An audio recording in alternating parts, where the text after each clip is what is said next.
Well, good afternoon, everyone. My name is Abra Adamo, and I'm with the Housing Needs Research and Policy Division at Canada Mortgage and Housing. I am very excited to serve as moderator for this session entitled Reaching Home, a New Federal Response to Homelessness in Canada. I'd like to welcome you all and to begin by acknowledging that we're gathered on the traditional territory of the Algonquin and Anishinaabe people. According to Employment and Social Development Canada's most recent shelter study, which used 2014 data, 136,000 Canadians used an emergency shelter that year, and on an average night in that year, nearly 14,000 Canadians slept in an emergency shelter, using over 90% of Canada's shelter beds. As you know, one of the themes of this year's inaugural National Housing Conference is the role of housing in advancing social inclusion. Collective efforts to prevent and reduce homelessness in Canada, without question, need to be seen as key building blocks, key elements of moving towards more equitable and inclusive communities across the country. Over the next 10 years, the National Housing Strategy aims to reduce chronic homelessness by half. And as part of the National Housing Strategy, ESDC will launch a new federal homelessness program next year to help achieve that goal. The new program, entitled Reaching Home, will replace the current federal homelessness partnering strategy on April 1st, 2019, and there's quite a bit of enthusiasm in the sector about the rolling out of that new program. So today's discussion is going to focus on some of the key elements of that new program, including the introduction of a systems approach to addressing homelessness. We'll talk about what that means, what it looks like on the ground, how it differs from past approaches, and how this shift will improve housing outcomes for vulnerable Canadians. So on our panel, I'm very happy to introduce Janet Gwilliam to the far end. Janet is Manager of Engagement and Partnerships in the Homelessness Partnering Strategy at ESDC.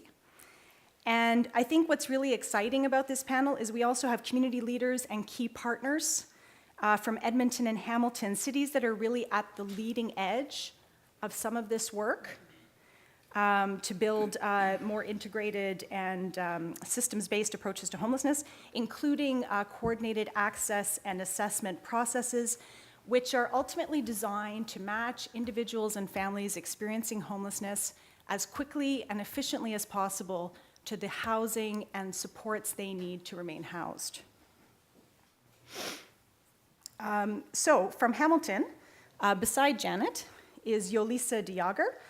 She's a Senior Project Manager, Homelessness Policy and Programs in the Housing Services Department at the City of Hamilton. And Dean Waterfield is the Senior Director of Housing and Homelessness for Wesley in Hamilton. From Edmonton, we have Susan McGee, who's the Chief Executive Officer of Homeward Trust Edmonton. And Jim Fowler is the Executive Director of Home Ed's leadership team. So welcome all. Now, in terms of the structure of the session, I'm going to invite panelists to first briefly introduce themselves and the organizations they work for. Janet will then provide a brief overview of some of the key elements of the Reaching Home program. And following that, the remainder of the session is really meant to be an informal conversation, a discussion, which is focused on really what can be learned from what work is already underway in Hamilton and Edmonton to design and deliver more coordinated and responsive systems with the goal of ultimately improving housing outcomes for individuals and families that are experiencing homelessness. And then we're going to open up in the last 15 minutes or so to questions from the audience so we can include you in that conversation and hopefully have a robust discussion. So with that, I'll start with Jim to my right to introduce himself. Thank you. My name is Jim Fowler. I'm the Executive Director at the City of Edmonton's not-for-profit housing corporation, otherwise known as Home Ed. We are an ancillary of the City of Edmonton, and we report directly to the shareholder, which is City Council. So when City Council steps into a meeting room with Home Ed, they remove councillor hats and put on the shareholder hat. And we specialize in offering affordable housing to low-income and mid-income earners in the city of Edmonton, and we've been doing that since 1977.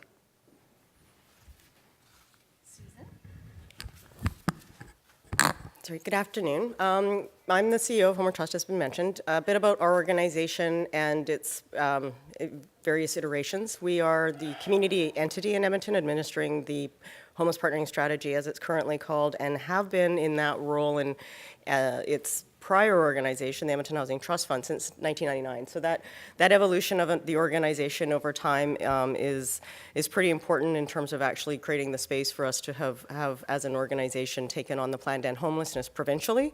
So we've evolved a lot, and part of it has been around the system planning work. We fund organizations primarily externally to have Housing First teams. So we fund about 20 organizations, Indigenous organizations that have Indigenous-led teams, as well as Indigenous housing and supportive housing. And in that role, we are the planner, the funder, and a lot of emphasis on data and systems.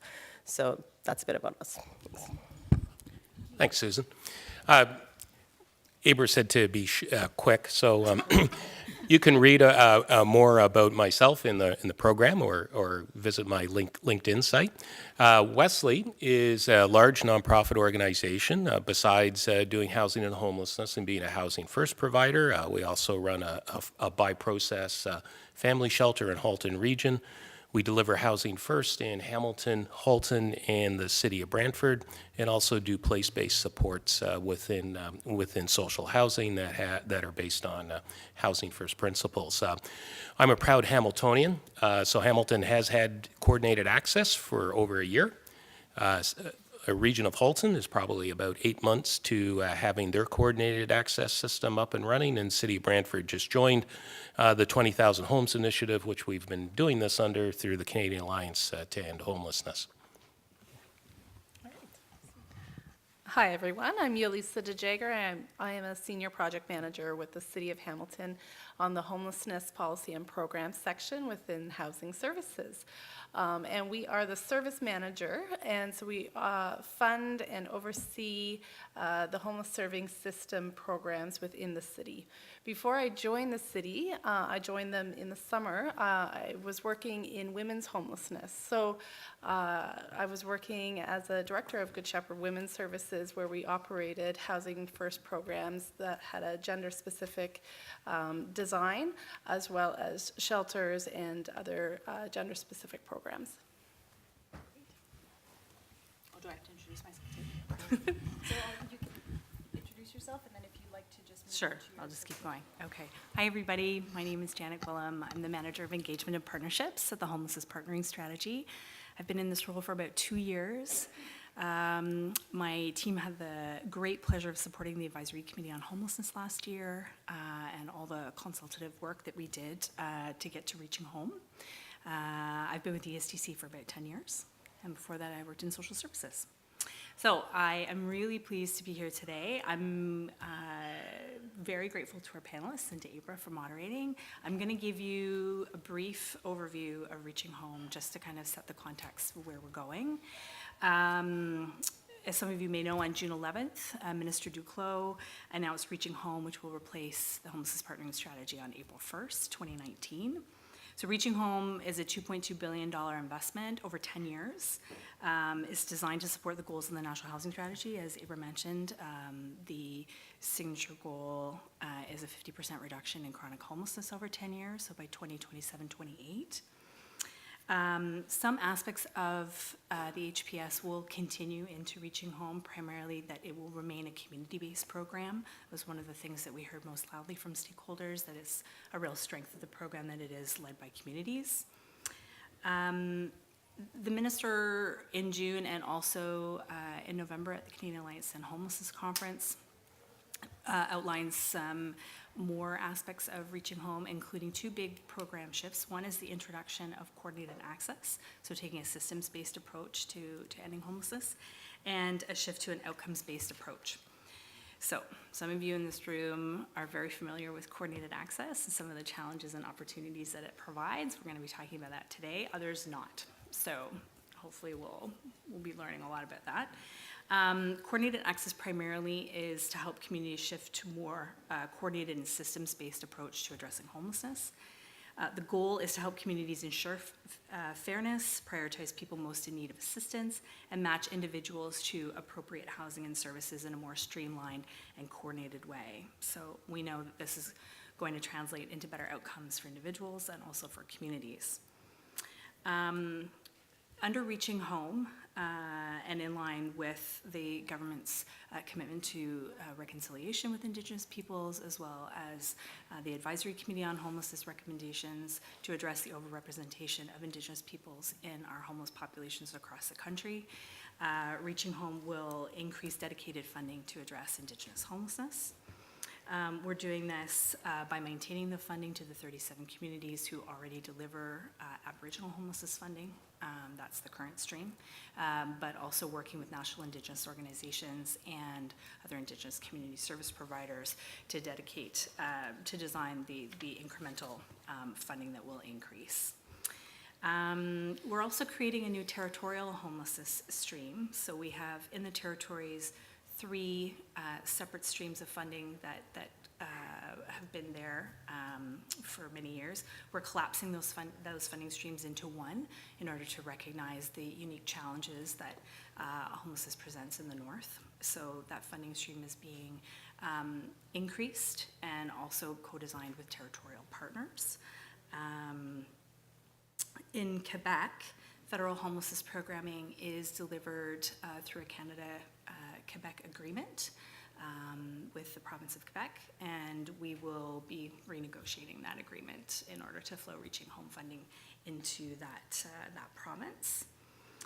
I think the biggest shift from HPS to Reaching Home is the elimination of housing first investment targets. That was something that we heard across the country was quite a challenge in many communities. Hitting those housing first investment targets didn't provide enough flexibility to address the needs in many communities. So what we're looking at is shifting from an investment-based target to an outcomes-based approach. So all HF targets will be removed in communities. We're giving communities the flexibility to use the funds as they see fit to reach the outcomes that we'll be developing. And we're giving communities 3 years to implement coordinated access and to make this shift to an outcomes-based approach. So what does that mean, outcomes-based approach? Something that we've started saying over the last 6 months, and people keep looking at us like, I'm not sure I know what that means. We're working it out with a lot of help from communities and experts along the way. We had a really great session at CAH that was very informative. We know that in order to get to outcomes like a 50% reduction in chronic homelessness, that communities need to implement a systems-based approach of coordinated access across the community. This enables communities to collect data in a systematic way, to share data. It allows for community-wide data sharing, and it allows for a more accurate estimate of homelessness beyond the shelter system, which we know is a real challenge. By using community-level data to assess outcomes and evaluate the community-wide performance of the homelessness system, we believe that over time, communities will gain a better understanding of how their local homeless system is performing, and that in turn will enable adjustments to be made where course corrections are required or where things are working well. So as I mentioned, neighbor mentioned, the 50% reduction in chronic homelessness is the outcome that's already been determined under the NHS. Other outcomes are being co-developed with communities and experts. Our number one priority is ensuring that there's no disruption in service between HPS and Reaching Home. And over the coming months, we'll be working with our Service Canada colleagues to make sure that that transition takes place in a smooth way, as smooth as it can be. Thank you all so much for coming, and I'll turn it back to Abra. Okay, so I've designed a series of questions, but as I said, please feel free to treat it as a conversation. I'll perhaps cue someone to lead us off, but if we could treat this as a conversation, I think we could probably get quite a bit farther than treating it as a question answer. So I think especially for those in the room who may be less familiar with what coordinated access means and what that larger systems approach entails, what it looks like, I was wondering if Susan and Yolisa, and maybe Susan, I'll start with you, if you could talk about what we mean by a systems approach to homelessness, perhaps reflecting on what specifically coordinated access refers to. And I think it's useful to think through and convey outward how it differs from approaches in the past and really what catalyzed that change in your community. Do I have to turn it on? No? Okay. It's like I'm at city council. Red light's gonna go on. Thanks, and thanks for the opportunity to share a bit of our story. I don't want to get too much into the history of it, but I think it is important to just kind of reflect on how we really hit the ground running when there was a plan to end homelessness in our community in Edmonton and provincially, and a significant increase in resources specific to those plans, which were Housing First focused. And we started by funding initially 10 organizations with Housing First, and within months adopted a data system, and that data system was adopted across Alberta. So suddenly we're in this space of having, being very target-oriented, having teams with very kind of clear quarterly and annual targets, and more data than we've ever had about individuals and about the supports that they needed. And it's incumbent on us when we have that responsibility to make the most of it. And as we did that work, we were in implementing those plans also recognizing that you can never end homelessness with just a program. None of those plans were based on just a program. And the more you know, and the more that you're responsible for sharing, it was clear that counting up, as it were, as we've done in the past, we've housed 8,500 people in Edmonton since beginning that work. We have seen about a 45% reduction in our homelessness numbers in the community, but it's clearly a math problem if you have to house 8,500 people to see a reduction of about 1,500 individuals. So there's a lot at work in our communities in terms of systems and re-entry into homelessness and things that we needed to, we administer a considerable amount of public dollars, and we're accountable for those dollars, and we need to be able to report on them. So as we've been doing that in Alberta and within our community of Edmonton kind of evolving, others have been looking at that in a more academic way. There's been some work. Functional Zero came out of some language. Dr. Lena Turner a few years ago put a document out with Ron Kneebone from the University of Calgary. So the whole sector has been kind of evolving this idea of how do we actually know if we're ending homelessness, which is more about counting down. So with that, the evolution of what has been going on in the US, where many of our ideas were stolen from, was the development of their 100,000 homes campaign, and then the 20,000 homes campaign in Canada, which we were really an early adopter of, and then that Built for Zero work. So we've constantly, as a community, been looking outside of our space to learn as much as we could, and where all of that took us was how important it was to really treat the homeless serving system as a system and understand it that way.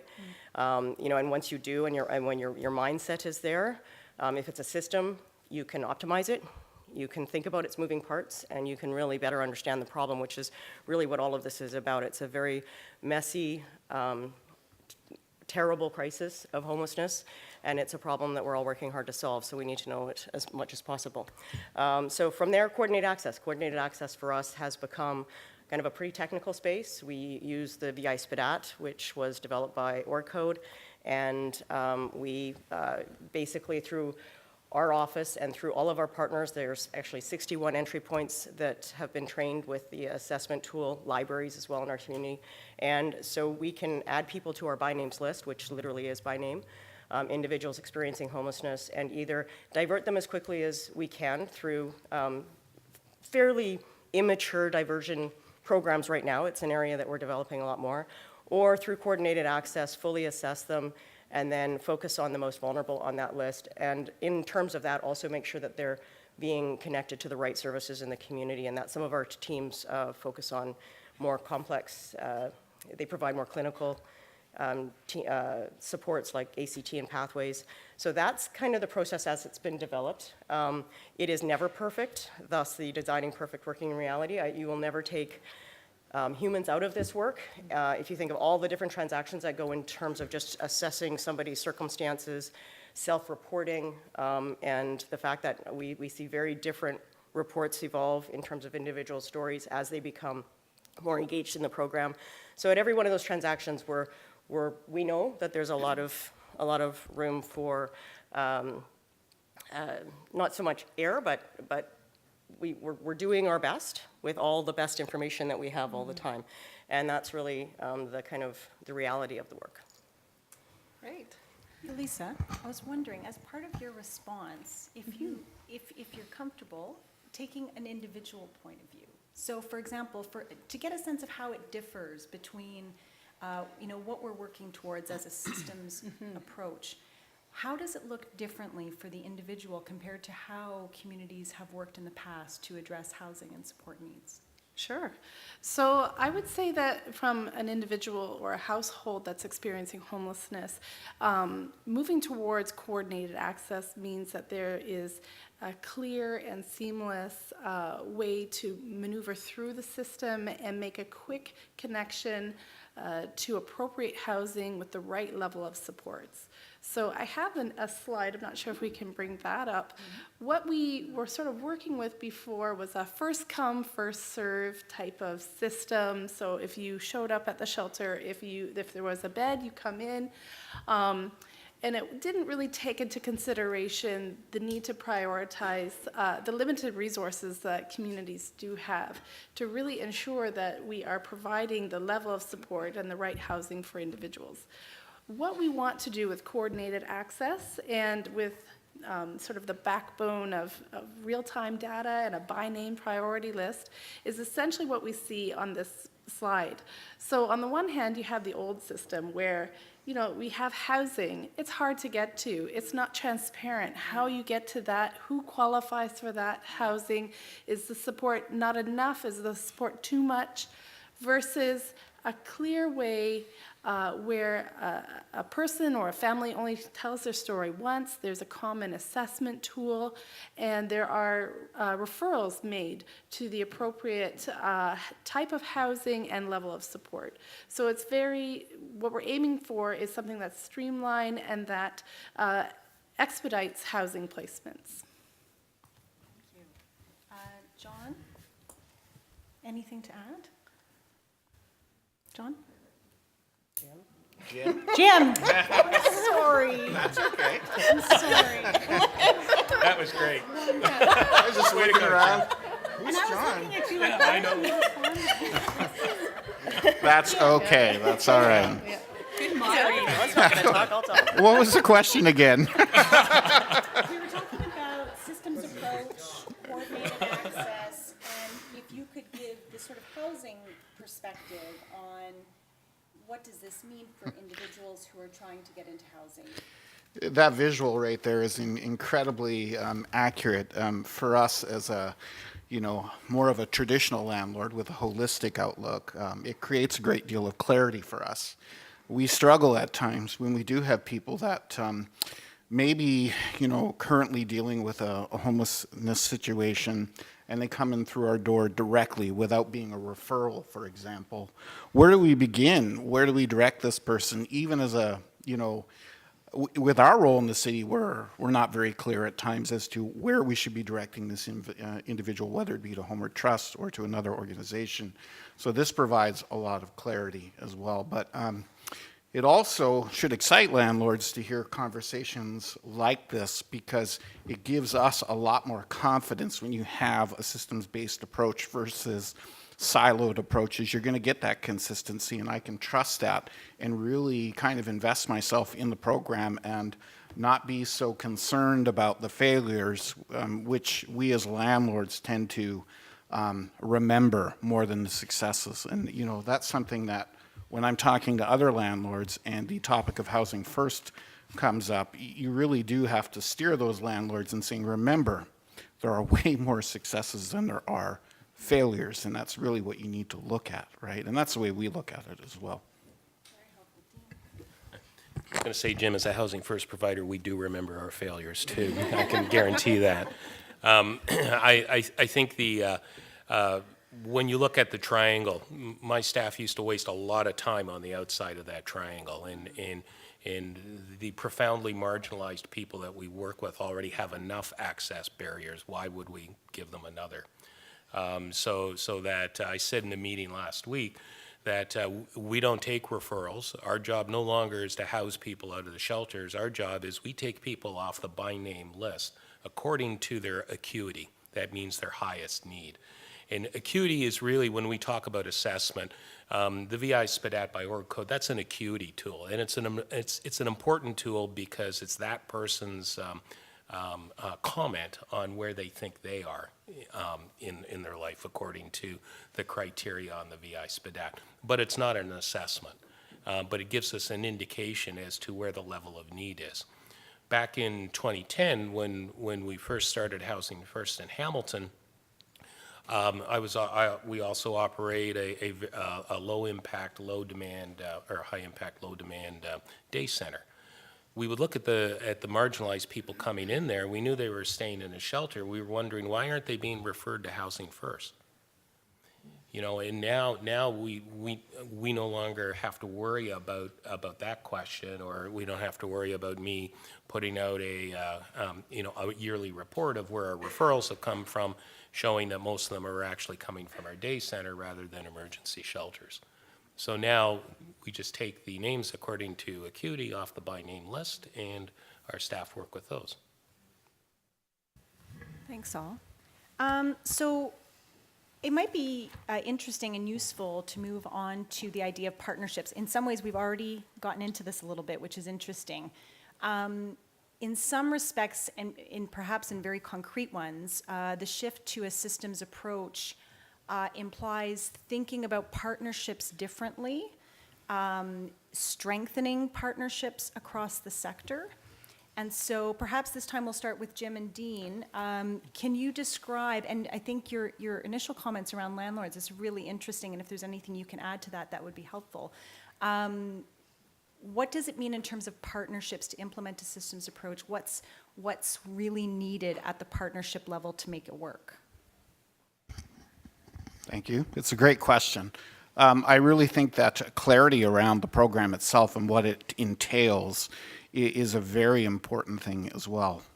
You really have to put it together when you're presenting to a group of landlords, especially when you're trying to sell them on this program.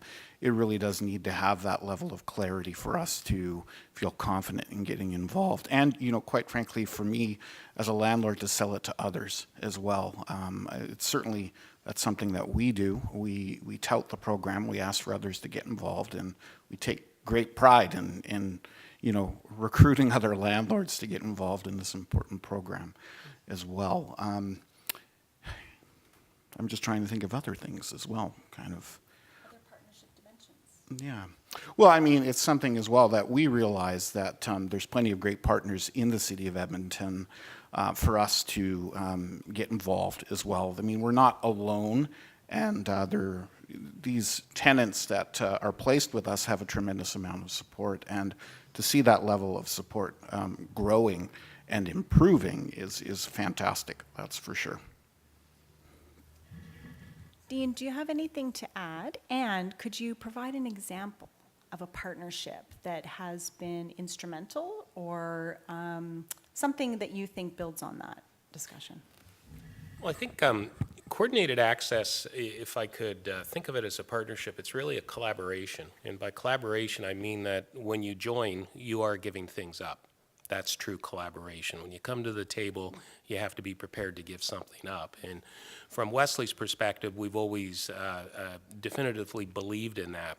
But we also get all sorts of data. You know, this population has been so overlooked for years that we really never fully understood what that group comprised, what it was made of, what were some of the issues related to it. So when we would go to place an individual with a private market landlord or a social housing landlord, or in a place in a housing in a housing situation with supports on site, it was sort of like we had blinders on. We had a blindfold on, and now we are more intentional in terms of we know what the level of acuity is.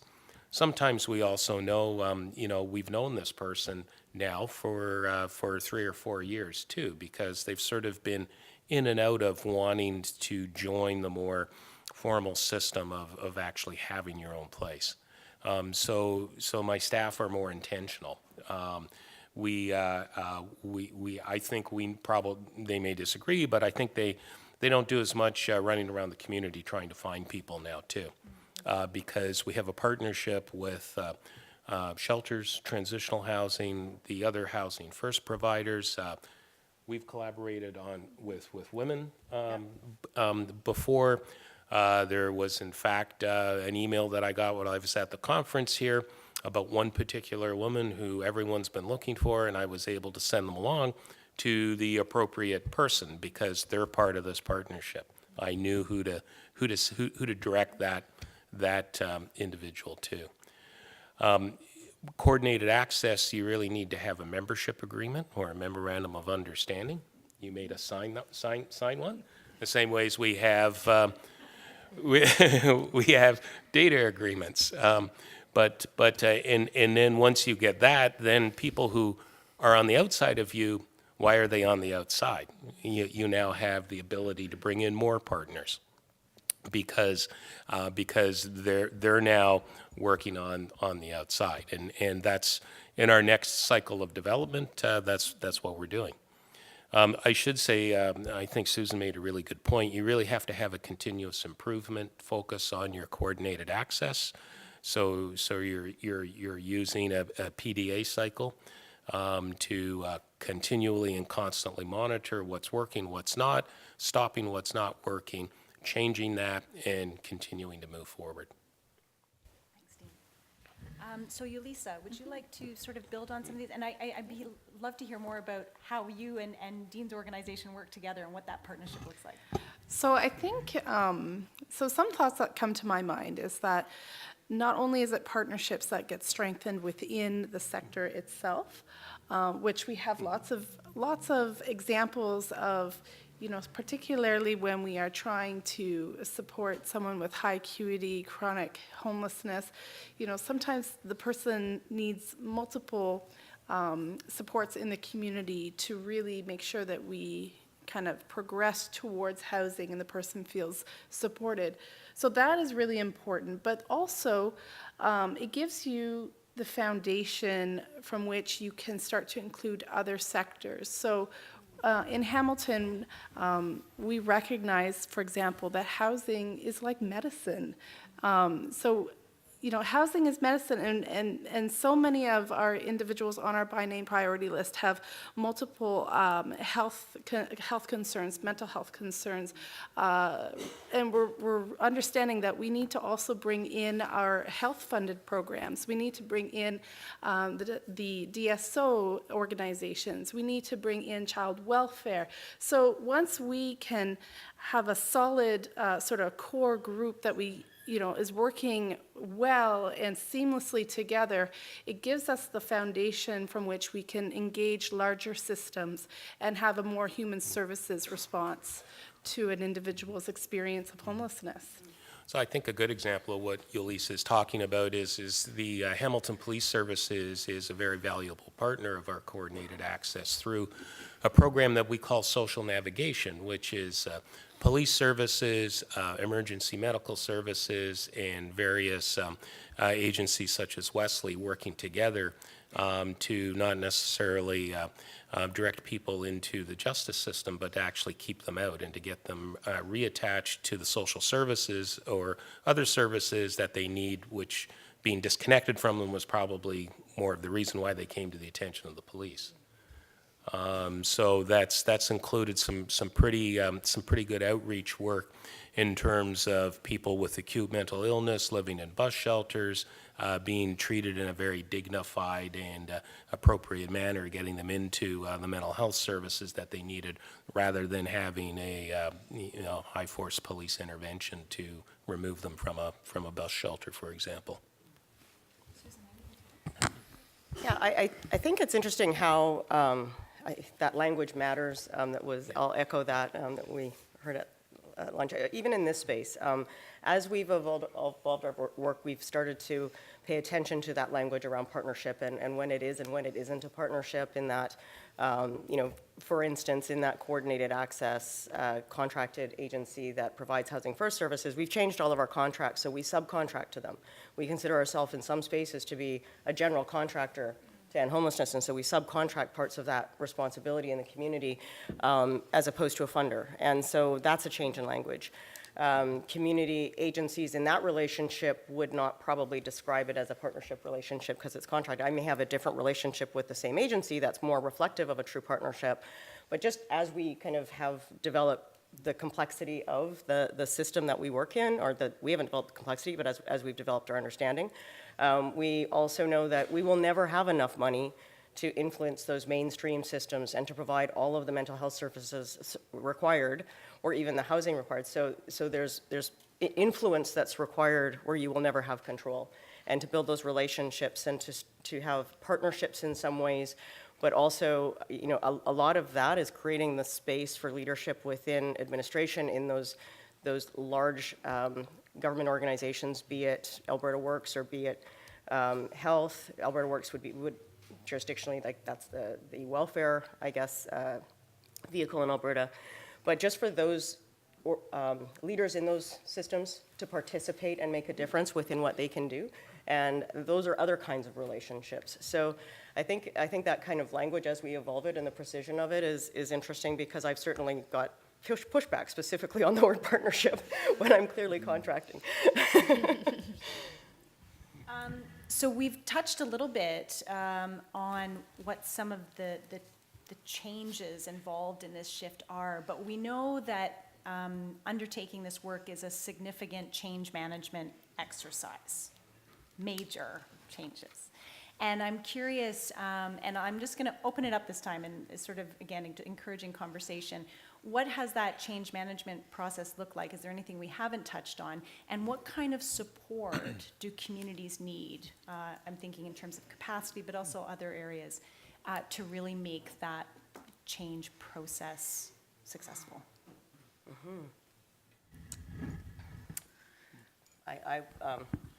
We always design the best logic models at the end of a project. So we do our best, and I really think we've been very fortunate within Alberta to have our 7 cities community as well, because we've shared a lot of learning, and so as we think about that change management and the concept of course correction, I think there certainly were the early years where we were really fortunate to have some amazing work happening quickly, and the numbers were really impressive.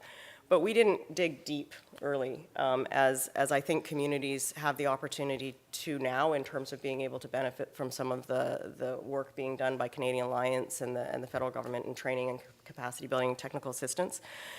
So as we've done that, we've adopted things like PSAs and just being much more intentional, but also working in a commitment to a pretty short learning cycle.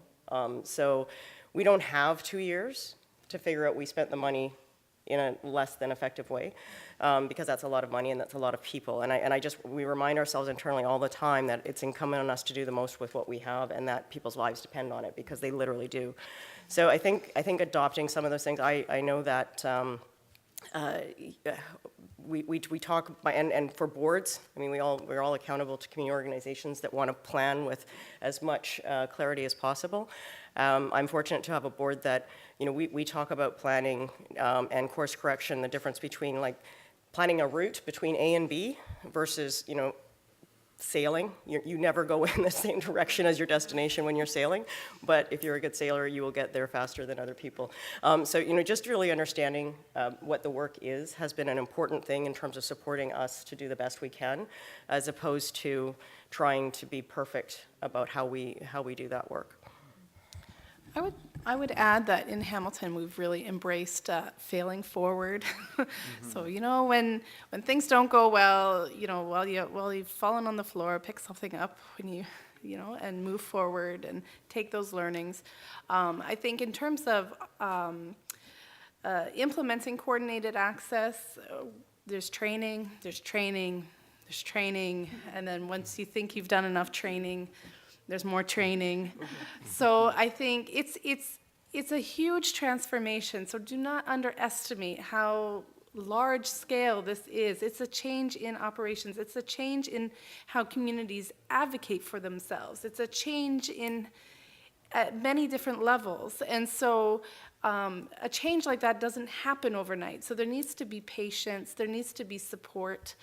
I think one perspective that I would also share, having the experience of working in a community agency and now joining the city, is that as you go through the process of coordinated access, the city and the agencies work very closely with each other, and they're not as distant as they might have felt before. And so sometimes, you know, there's an opportunity there that you need to build trust with each other, and be open and transparent about what's working, what's not working, and learning together. So those would be some key things. I think one piece of information that I would share, and we're trying to do this in Hamilton soon, sorry, Dean, is give feedback. So we've now created our by name priority list. It's a year old.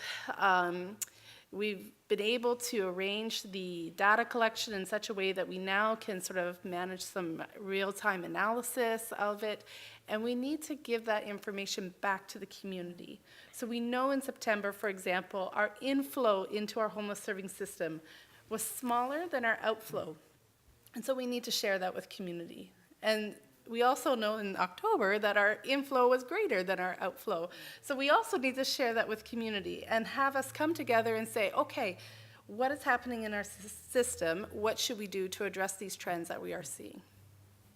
I think that's, I mean, I always welcome the feedback. I am results-driven. My agency is results-driven. Our goal is to contribute to ending homelessness in the communities that we live in. So what Yolisa says is very important to us. I think it's more than just change. It's disruptive change, but it's good disruption. If things didn't need to be changed, we wouldn't have homelessness at the moment. So from that standpoint, it is definitely going to challenge every agency within your homelessness service sector as to how they conduct business. And you've got to be prepared, because you've got the data, to look at that data to say, you're right, we don't necessarily need more shelter beds. We need more options for this part of the shelter community that seems to become stuck in emergency shelters. And that was pretty apparent to us in the first 6 weeks. We got coordinated access data. And I think that it's good for the system, because I know in October, our outflow wasn't good enough. So I've already met with my staff to talk about how that's going to change in November. Here we are, almost at the end of November. But that's what it allows you to do, get that focused intent on your work. Beyond shelters, could you provide an example, and this is for anyone, how this transformation requires individual organizations to think differently about how they do their work and where they fit in the system? Because I realize that, you know, these can be really challenging transformations for individual organizations. Other than shelters, which is a really great example, are there other examples that you could draw on? What does it mean for the individual organization in the system, and how does that challenge? So I'm trying to think in the kind of concentric circles, like outside of the homeless serving system. And part of intake and part of that process is understanding what their housing circumstances were, not just last night or the night before, but beyond. And it has revealed a lot more detail. I mean, we all talk about discharging from systems, discharging from hospitals into homelessness and justice into homelessness. But you just can't unsee how much more information you have about the specifics of that. So those are examples where the data can actually, not in a shaming and blaming way, you can't unsee it. You know things. I mean, you can share that information with those systems, again, in a way to motivate and provide greater clarity. I mean, we had years, and this was quite a long time ago were, our health system was really very much in denial that they ever discharged anybody into homelessness. And that was literally, there was some definition stuff around that because they thought a shelter was housing. Well, that was the language anyway. But I think, those kinds of moments of kind of clarity and information sharing are certainly really helpful. And I think other organizations, like I mentioned the 61 sites, there is an engagement opportunity with coordinated access for organizations that are really important to our community system, and we rely on our libraries. I mentioned them as an example. Social inclusion is so important to long-term success. So actually being able to engage those organizations in this work, my caution, it's not a caution, it's just be ready. One of the things about that is that you also can't unknow how many individuals there are by name, and you are saying no more often.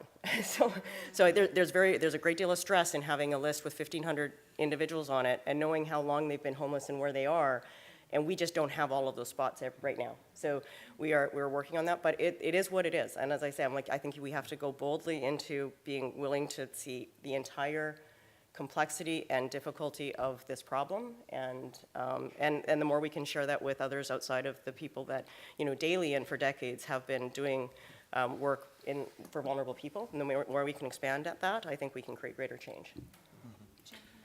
Well, just in relation to working with Homer Trust and them having the data and getting to know their partners a little bit more leads to them identify different types of clients that may work for the various landlords and not-for-profit organizations that provide affordable housing. The example I will use is the E4C. It's an organization here in the city of Edmonton, and their Safe Spaces program that specializes in providing housing to homeless youth or those who are on the cusp of being homeless youth, and their LGBTQS, sorry. And ultimately, we were approached, and just through various interactions with Homer Trust and E4C, they were able to say that we think that this particular program may work best for home ed as well. So we found that very beneficial. They know the organizations well enough. They know that the clients that they serve, and as to where this particular type of tenant may, do better than other places as well. So that was incredibly beneficial. So I have to ask what the tricky elements have been, and I think we've touched on this a little bit, but where were the real sticking points in this change process, and are they still sticky? Are there things that you're still grappling with in terms of how to move forward? And I open it up to you. I would say that in Hamilton, there are, of course, you're going to be coming across sticky points, and some things that we need to consider, for example, in sort of phase 2 of our coordinated access is how do we incorporate the violence against women sector in Ontario that's provincially funded, and they have sort of a slightly different way of operating, and how do we make sure that not only the women's shelter systems work together, but how does that also contribute to the overall goal of ending homelessness, and what are the gender-specific needs of that population? And when we talk about data and integrated systems, what other considerations do we need to sort out when we're working with families experiencing violence or leaving domestic violence? So that's one example of some of the sticking points that we're going to have to problem solve and figure out, because we know that we need to. We know that we need to have a way to work smoothly together for the benefit of quite often very mutual clients within the two different systems. So how do we get from here to there? So. I think part of the stickiness too is holding to the by name priority system. So stickiness, telling a partner that no, we're not going to give that person a housing allowance because they're number 25 on the list. I know their acuity is high. I know their needs high, but we're working with people who have higher needs, and I think that transformation, the system used to work almost through favorites or through privilege, and I think that's been well documented. So now at least you see the need. We can talk with our funders about how you don't give me enough funds to meet my needs. But that works at all levels too. And in that once coordinated access becomes national, then we finally have data and analytics on the population of people who are so profoundly marginalized they don't have stable housing. A little bit of an anecdote, a story. Once a hospital called us in because they didn't want to discharge a newcomer to homelessness because they liked them. And he'd been in the hospital for 8 months, and all sorts of language barriers. And after we did a little bit of work, we actually found he was housed. So he could, and he had friends paying his rent for him. So again, I think one of the things about complexity is you're not going to solve it by working in silos. And that's the one good thing about coordinated access, is it gets rid of those silos. I think that prioritization, depending on where you're at as a community, will evolve as well. And I think that is certainly, I would say, if it's a challenging space for us.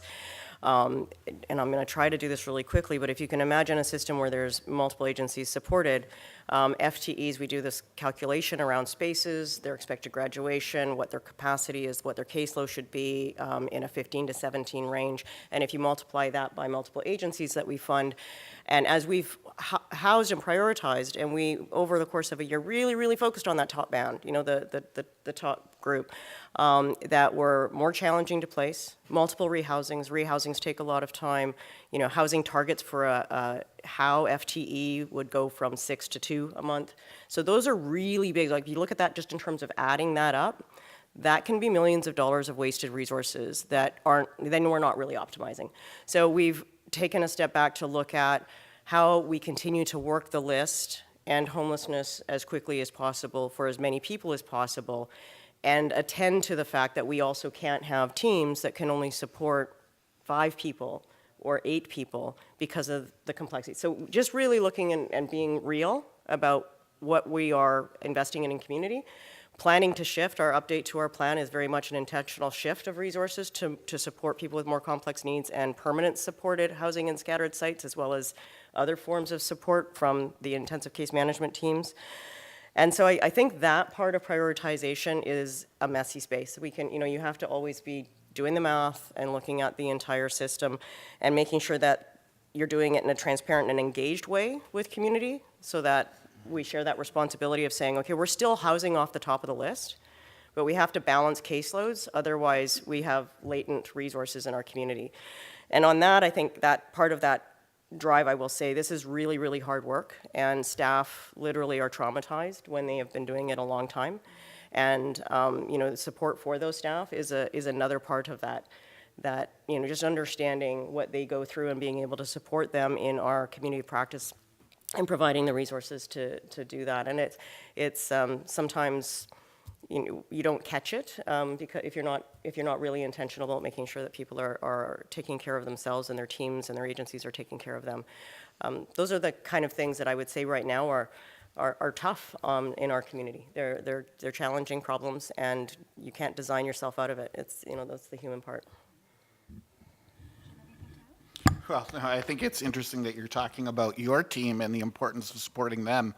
Your team supports us when we have the same difficulty as well. We've committed to regular monthly face-to-face communications with the folks at Homer Trust.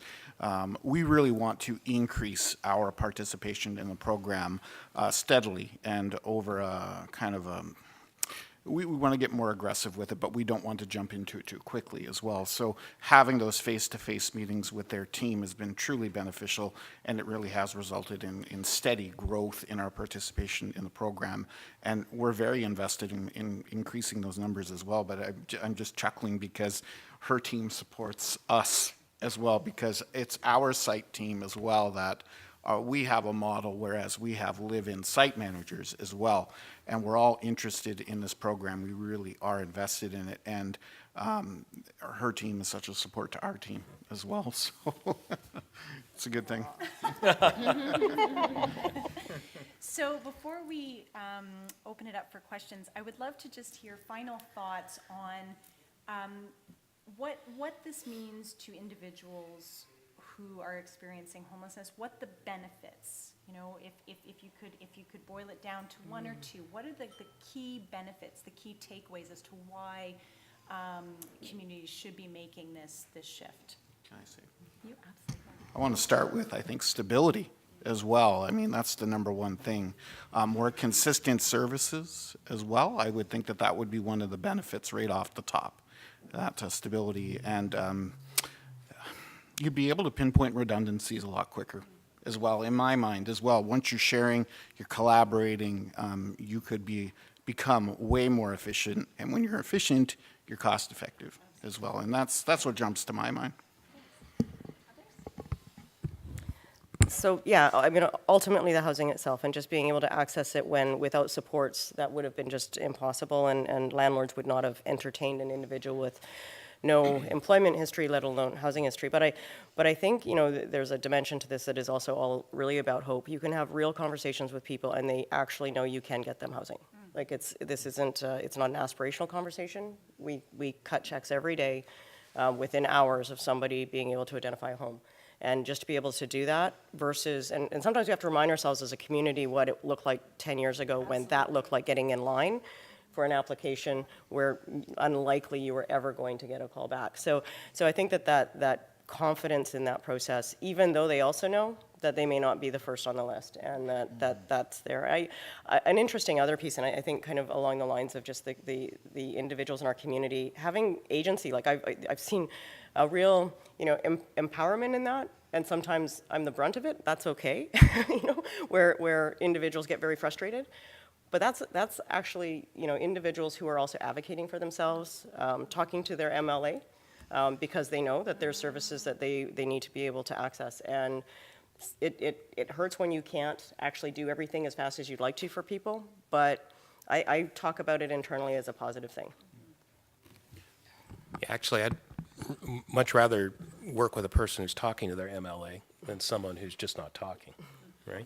In that, I think Wesley has a motto, never give up.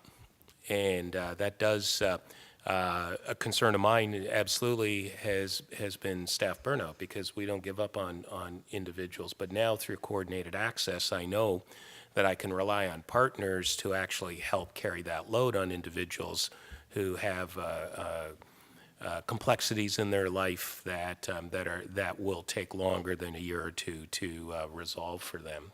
So I think of the multiple rehousings, you know, that we've had. We have a big Indigenous population in our homeless community in Hamilton, and we have an Indigenous specific housing first program that my staff collaborate with all the time, even to the point of joint case management. So from that standpoint, this system also offers more support to your staff too, more partnerships. And I think what I would want to add after these great comments is that look for opportunities to meaningfully engage individuals with lived experience of homelessness, because they are your teachers in terms of how we build this information, how we build the system, what's needed, and their experience navigating the system. I think one of the things that really struck me when I was working at a community agency is that coordinated access paired with a housing first philosophy turns assumptions on their head. And sometimes, you know, there's sort of been assumptions made about particular clients about whether they're housing ready or not. And you know, it's been sort of allowed to carry on, and then you have a housing first philosophy that turns that on its head. And to see individuals within our community who have chronic homelessness, high acuity, be able to obtain housing, have the appropriate level of support they need to thrive, has just really shaken the system in a good way and makes us never to assume and always to take that strength-based approach in our work. So I would say any communities working towards coordinated access, remember to have lived experience, voice, inform the design of your programs as well. Janet, any final thoughts? No, I'm curious about the questions. I mean, I literally have sat here and taken 6 pages of notes, so I'm. She's a hardcore note taker. I am, and Yeah. it's. I mean, this is the thing from a federal government perspective is you can do all the consultation in the world that you want. And the policy and program design, but we need to now, we're shifting into this space of, okay, how is this going to hit the ground in communities? And how do we support communities in making the shift? We know there's a massive transformation that's going to take place, and so just hearing from folks that are not going to sugarcoat some of the pitfalls and challenges, I think is really, one, it's empowering for communities, because I think a lot of communities think, oh no, this is too much, right? Like we're not going to be able to do this. So they're learning that way, but also gaining hope that there's some light at the end of that tunnel, so. Like with any planning process, there's a lot of work at the start. Yeah. But once you get the list going, it's easy. Yes. Okay, I'm gonna write that down. It is easy. After you get the list After going. you get the list going, yeah. Have the right software. So Thinking about a year ago, right, Yolisa? this was an extremely interesting conversation. So I'm going to open it up now if there's any questions from the floor, and we've got a few. Do we have mic, folks? Oh, we do, yes. Yeah, we can start. Let's move from west to east. West to east, yeah. Hi, thank you. My name is Marie Calbert. I'm the Policy Director at the BC Nonprofit Housing Association. And we provide backbone services for an initiative called Homefront in the Greater Victoria area. And Homefront is a collective impact project. Oh, did I say? I just moved from Victoria. It's actually in Greater Vancouver. Anyways. I said Jim. Yeah. That's okay, Joe. Yeah. Anyway, I'm having a problem with communicating today. So I really appreciate the discussion around coordinated access. One of the challenges I think for us is that we're trying to take a systems level approach. At the regional level, we have a population of 2.5 million people in the Greater Vancouver region, and we have 3,600 people experiencing homelessness on any given day, which is what we discovered in our last homeless count. And we know those folks are spread across our region. And I really appreciate the examples from municipalities working closer together. Do you have any insight on how we can actually really do this on a regional level? Because that's our system, right? So the city of Los Angeles has a coordinated access list. Right. Okay. Yeah. So there's lots of examples out there, documented examples that you can get that type of work from. The region of Halton, where we also have an office, it's a regional municipality in Ontario. It has 2 cities in it and a couple of towns. So I mean, you do need support at that level of government. Yeah. You know, Yeah. we got them right here, right? Yeah. I have a quick question about prioritization, and my question is, I'm Christy, I work with Ready to Rent, and we work in prevention. When you prioritize people at high rates of acuity or nearing to crisis level, does that mean that the system becomes crisis focused? Does that exacerbate that feeling of crisis when you begin to always prioritize that for housing? I'm just wondering what would the impact of that potentially be, or how's that turning out? I would say that when you take a systems approach, all of the components within your homelessness serving system have clear roles and responsibilities, and so the different components serve different things, and you no longer have one agency doing it all and being sort of like a jack of all trades, but you're moving towards a place where one program has specialized expertise. So when we look at prioritization, you're going to, in terms of the outflow to housing supports, if you have different tiers of who what the housing programs, who they target, you can prioritize that way. When we look in Hamilton, we want to, right now we're working through a PDSA cycle, which is a Plan, Study, Do, Act. And our goal is to reduce our number of chronically homeless individuals on our by name list by 5% between now and February. So for us to do that, we need to look at the individuals on the list who are chronically homeless, high acute, but also the individuals that will be sort of entering into sort of chronic territory. And so you need a two-pronged approach. So in terms of prioritization, it can happen in different ways. And again, it goes back to the design of the system. I think as well, if I can speak for Hamilton, we have a long-term plan of increasing preventative services such as your own that you presented yesterday, which was a great idea. Part of the problem is we've left homelessness unaddressed in North American society. So a great deal of deprivation is built in for too many individuals. But once we work through the more crisis-prone, the higher acuity individuals and get them stably housed and not returning to the system, then you have time to start to compress or make your emergency system smaller and then make your prevention system larger. Because the problem is we have people who fall into homelessness. That's the problem, and we've left it unaddressed. So we created a bigger problem for ourselves.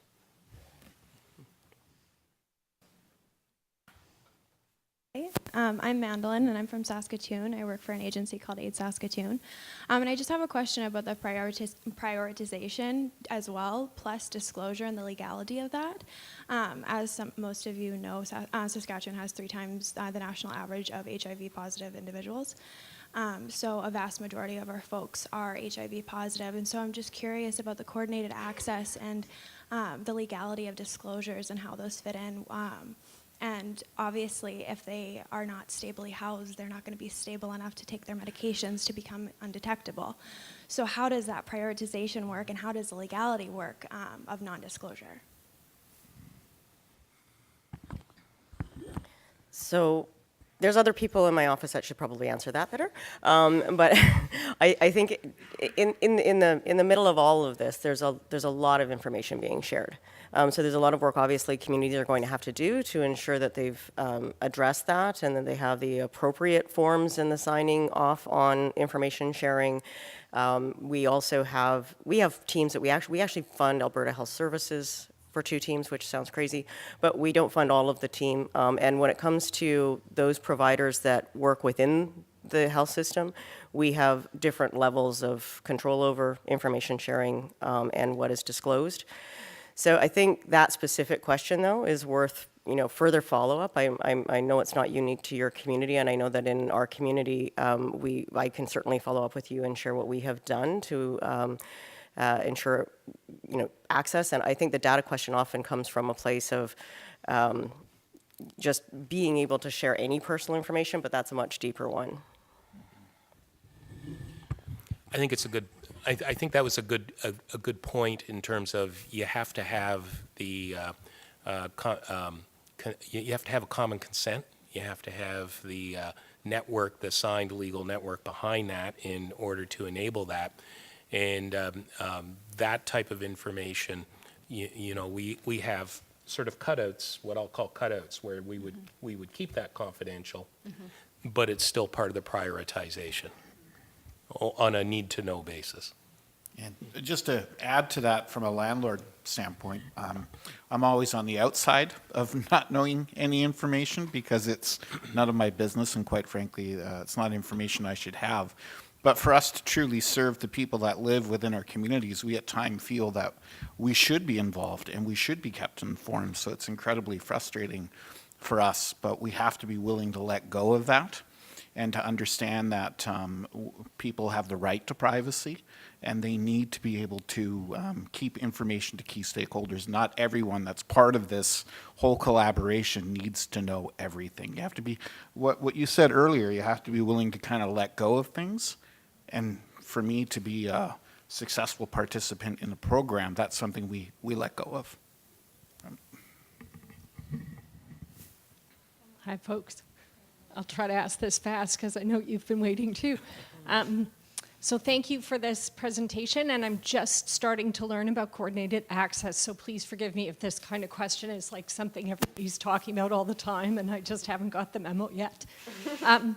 I saw Ian DeJong present about coordinated access at the Canadian Alliance to End Homelessness conference a couple of weeks ago. He said something that really struck me. He said, this is not about dealing with people's economic poverty. And I come from a city, Toronto, where the vast majority of people who fall into homelessness are there simply because they can't afford to pay the rent. Like, that really is the only reason. They don't need intensive case management, they don't need rapid rehousing with any other kinds of supports. And I don't know Edmonton as well, but I know that in Hamilton, with the kind of increasing speculation and economic evictions there, you're starting to see similar patterns. So my question is not how does coordinated access deal with this? I think that coordinated access is part of the homelessness sector rightly focusing its efforts in the places that it has the most expertise.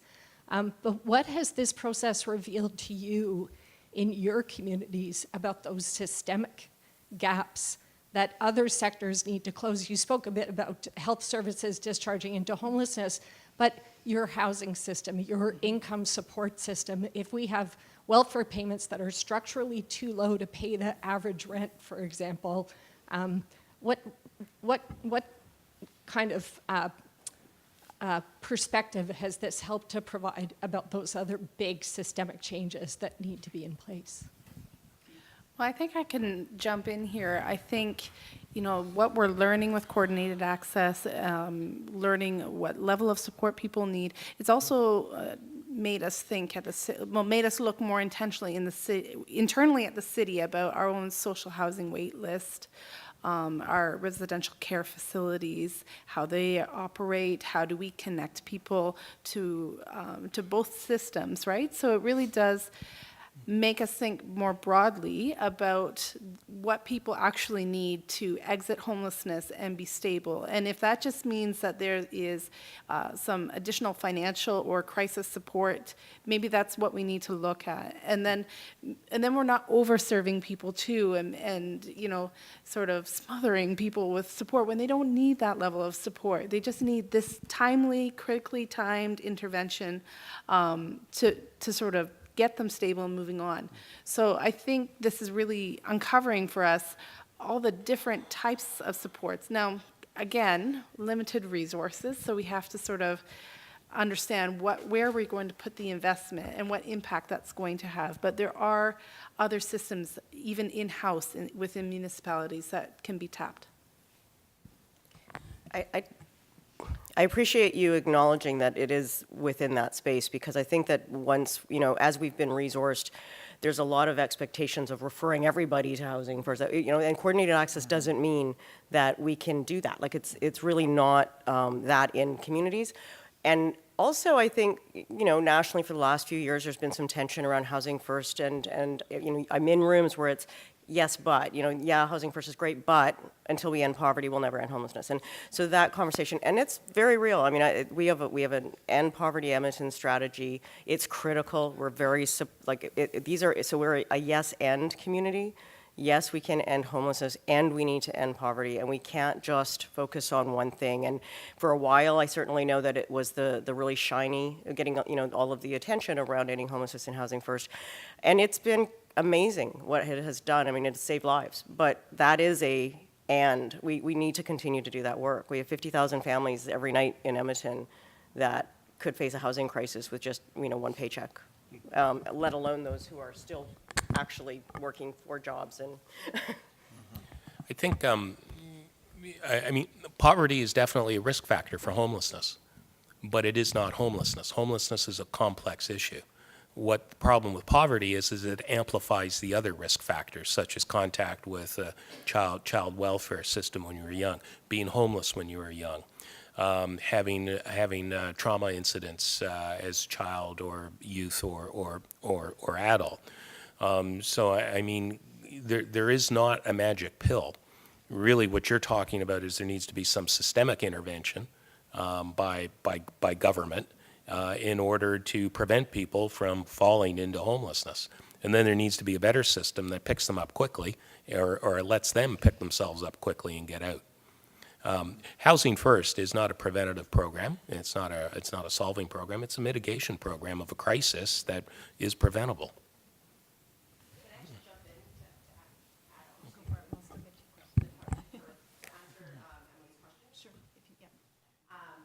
I think that when we talk about coordinated systems and access, so first of all, I'm Cheyenne from Away Home Toronto. We were actually financed or funded by ESDC in our last phase. And basically, Away Home Toronto is actually a community collaborative across sectors. So we have housing, we have youth criminal justice system, we have TDSP, which is the education system. We kind of encompass all those systems, and part of the Sorry. And part of the issue that we found is that many different sectors have different ways of doing things. And so what we had done in phase 1 was actually create a collaborative framework.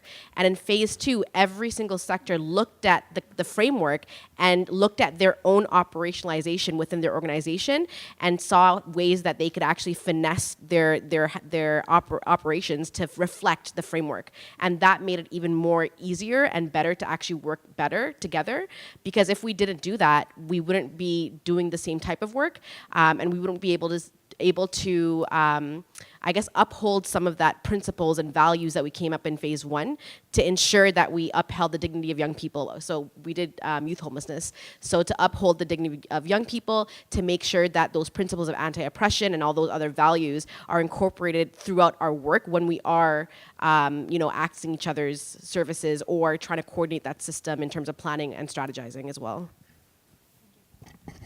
I think that's an excellent point. One of our confusions at Home Ed, we're one of a few entities that offer low-income affordable housing to individuals across Edmonton that actually currently have vacancy. So we have around 60 units, and there are entities in town that have 4,000 people on those wait lists. So how come they're not ending up in our vacant units? And it comes down to the fact that there are internal score systems that if they were placed in our housing, even temporarily, it would hurt their position, on a subsidized rent list, for example. So the system conflicts with each other. It causes me a great deal of confusion. There's a lot of head scratching around that one. And I mean, we're completely willing to work with those partners, but to find out that if they are placed within our walls, that it hurts them in the long run for what they're truly, I'm very confused by that. So that's a fantastic point. Thank you for bringing that up. So we have time for one last question. Okay, Michael Oxley, University of Cambridge. I'm trying to understand more about the relationship between how you deal with homelessness and how we approach homelessness in England. And there may be a lot of similarities. I'm sure there are. But you seem to be talking about individual households or individuals all the time. That's the point. Now, obviously, it's a complex issue, and the connection with mental health has been mentioned. Release from prison is another factor. Family breakdown is a very significant factor in the UK context. But the single most important, no, not important, the single most recorded reason for homelessness presentations at a local authority in England at the moment, and I think the figure was in a previous session, is the end of a tenancy in the private rented sector. Now that means homeless families. Now to what extent does your coordinated access approach extend to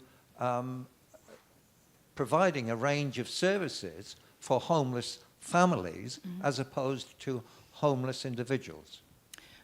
So I'll jump in. In Hamilton, we do recognize that families do experience homelessness and need unique supports.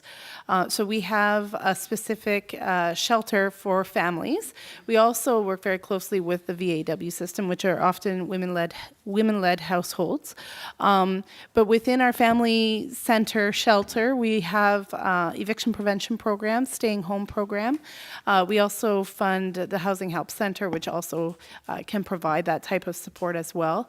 But at the staying home program, it's very timely supports given to families that are facing eviction. There's landlord mediation, and they've had a very high success rate in terms of being able to negotiate, support the family in negotiating with the landlord some sort of fix. And where that's not possible, then we look, maybe there is a short shelter stay or a quick connection to other housing. I think there's most likely, I'm not an expert, but I'm guessing there are some differences perhaps with our landlord-tenant act versus maybe what you're experiencing in the UK.